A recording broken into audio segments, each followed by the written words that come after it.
Today we're going to take a look at two different styles of eating. We are going to compare paleo to its younger, cooler, and hipper brother, keto, to help us decide which would be the best plan for us. Now, as many of you know, when I first leaned up and got into shape, I had a very paleo-inspired meal plan, and to this day I promote many of the philosophies surrounding paleo eating.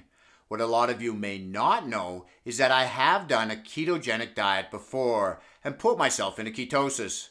Now, I haven't been in ketosis for about 3 years. That is the last time I got myself ultra lean, and it did work. Keto and paleo are often painted with the same brush. People consider them both low-carb, high-fat diets, and this can be the case, but it doesn't necessarily have to be. Just like two brothers share some of the same genetic traits, they can grow up to be two very different people. So let's take a look at what they have in common. First is the emphasis on whole food eating. Choosing foods that have been minimally processed, the less processed, the better. Paleo is a little stricter on this point. Next is that they both eliminate grains and legumes.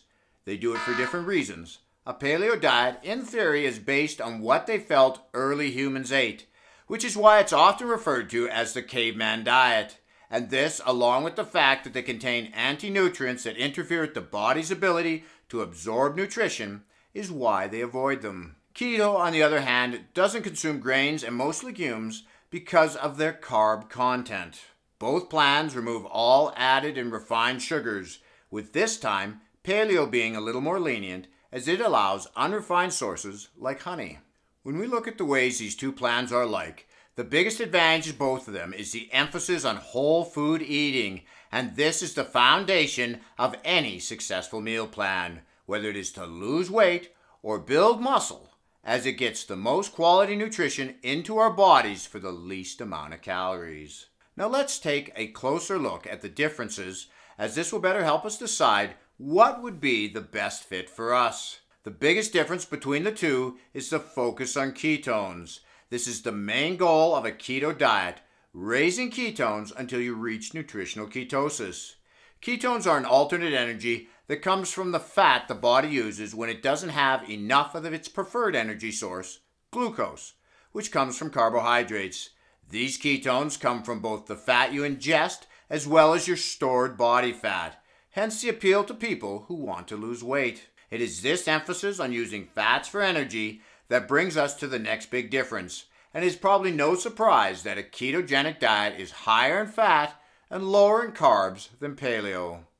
In order to maintain this high-fat, low-carb ratio, keto has excluded fruits and starchy vegetables like sweet potatoes. A paleo diet includes both, but there is one thing that a keto diet includes that a strict paleo diet would not, and that is dairy. Heavy creams, butter, and unsweetened full-fat yogurt are key items in many ketogenic plans. Paleo is very lifestyle-based, with its emphasis being on not only eating like our ancestors, but moving like our ancestors.